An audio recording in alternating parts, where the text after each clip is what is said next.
Welcome back, ladies and gentlemen. We are now ready to conclude the long multiplication method. As always, make sure you have watched introduction and theory before you watch this video. So, what do we do now?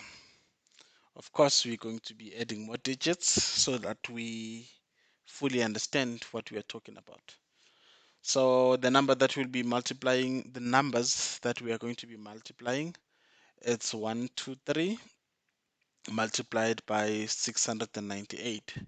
So before we even draw the dimensions and everything like that, we already know that in terms of tens, hundreds, units, and thousands, you will need at least three.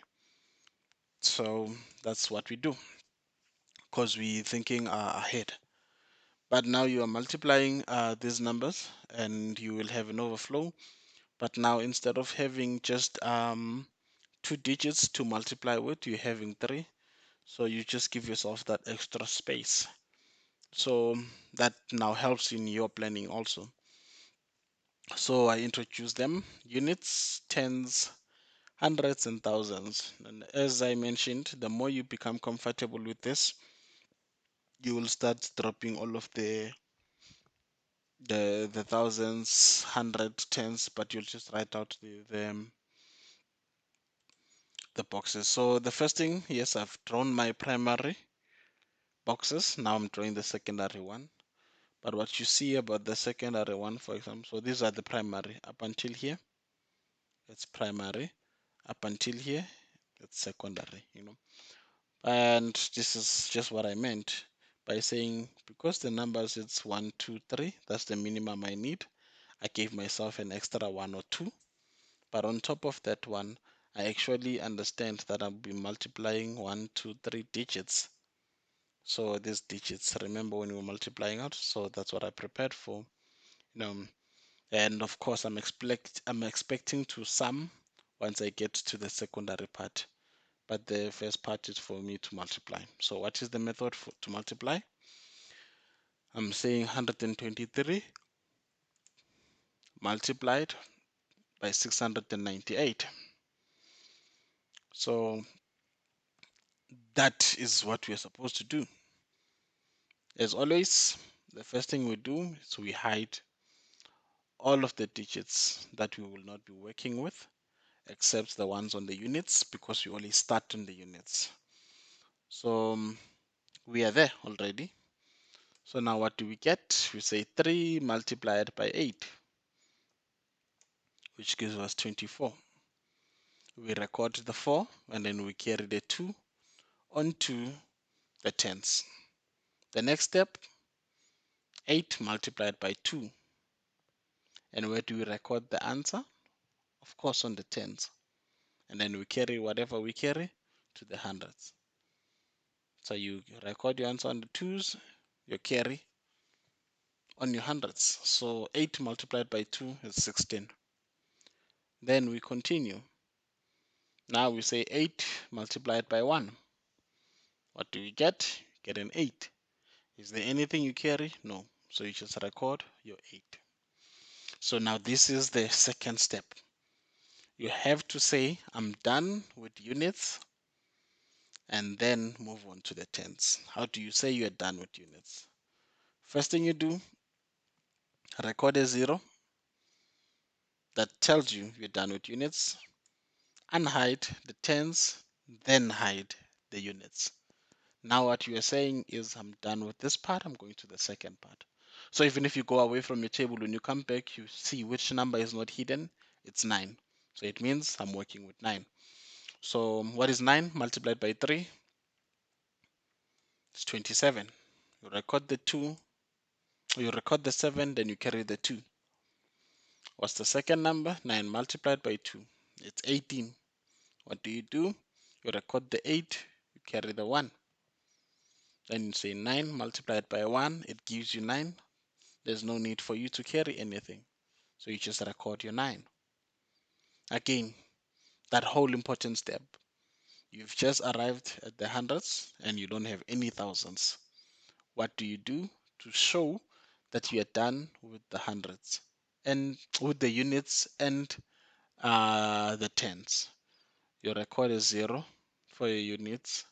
Your record is 0 for your tens, and then you unhide your hundreds, right? So didn't do it right, but basically you're supposed to hide this and hide this. That's what I meant as a step, so it looks like the flow on my slides not okay. So now that you have recorded these two and you're done with them, you now only have space to start working here. So you see these zeros are actually important because they make sure that you record your answer in the correct column.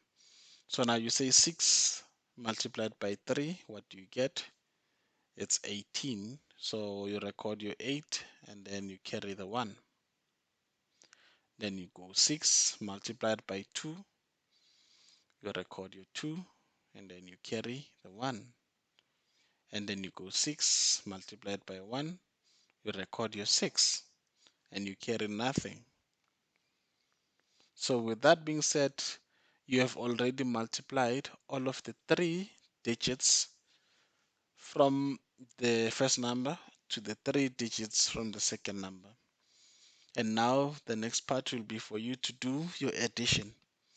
And for you to do your addition, forget about anything that comes before the multiplication sign. So you focus on the secondary boxes. So these are our secondary boxes. So what do we get when you say 4 plus 0 plus 0? Get a 4.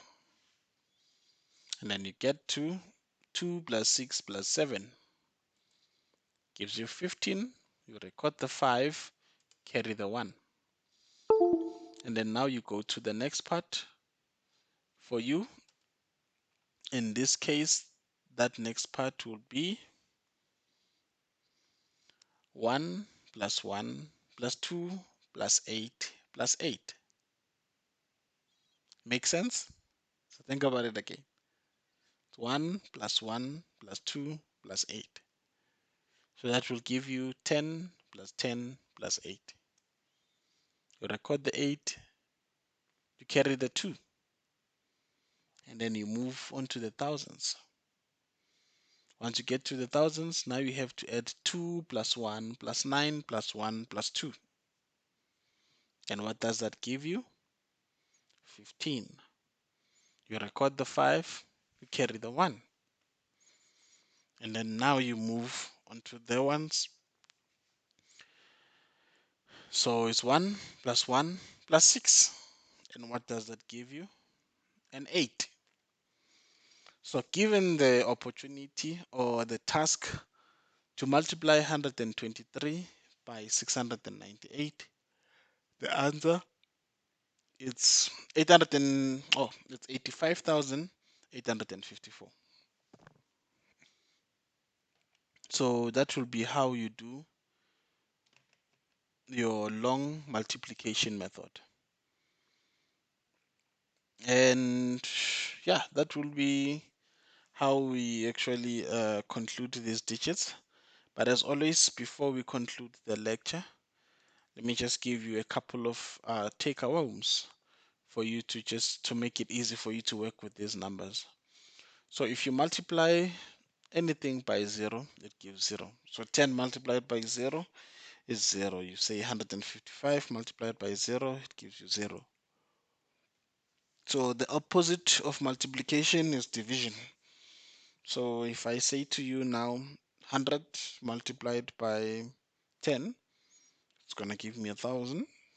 1,000 divided by 10 gets me back to 100. And then if you are multiplying by 10, then you don't even have to do the multiplication. You can just append a 0 onto your number. So what do I mean by this? So now I've got 99 multiplied by 10. If I append a 0, what do I get? 990. That's it. Multiplication by 100, you just append 2 zeros now. And what do I do? 77 multiplied by 100 is equals to 7,700. What did I do? I appended a 0 and a 0. The same can be said. Multiplication by 1,000. You append 3 zeros. And then what do you get? You get 123 multiplied by 1,000. You just append those 3 zeros, which gives you 123,000. So that's how you think about multiplication by 10, 100,000, 10,000, everything. So as long as the answer is 1 and other things, you just like take the 3 zeros and then you append them, which makes multiplication easy. Multiplication by 1 gives whatever you are multiplying. So if I say 32 multiplied by 1, I still get a 32. 61 multiplied by 1, I still get a 61. 30,250 multiplied by 1 is equals to 30,250. So I just did that one to show you that it doesn't matter what the number is. If you are multiplying anything by 1, you get that very thing. Multiplication by 2 corresponds to adding the number to itself. So for example, if I say 1 multiplied by 2, I'm basically adding 1 to itself. So it's 1 plus 1. Again, if I say 15 multiplied by 2, it's the same as me adding 15 to itself. So it's 15 plus 15. So 11 times 2 gives you 22. 11 plus 11 still gives you 22. 23 times 2 gives you 46. 23 plus 23 gives you 46. 100 times 2 gives you 200. 100 plus 100 gives you 200. But again, we can still remember this thing to say if you multiply anything by 100, you just append the zeros to the 2. So this one just shows you two properties about multiplication. The one that I just spoke about, which is 2 times, but also the one about 110,000. So if you want to reverse the effects of multiplication, you just do division. So for example, if I say 100 multiplied by 2, then I will get 200. 200 divided by 2, I get 100 again. So this example is if you say 125 multiplied by 11, you get 1,375. But if you take 1,375 and you divide it by 11, you are back to 125. The same can be said by saying 452 multiplied by 16. It gives you 7,232. If you say 7,232 divided by 16, you go back to the same number, which is 452. Thank you, my students. So that will conclude our lessons on multiplication. Hope you learned a lot. So yeah, we can just go and practice, and hopefully you will meet me for the second portion of multiplication, whereby we will be using the Chinese method of multiplication. Thank you. Bye.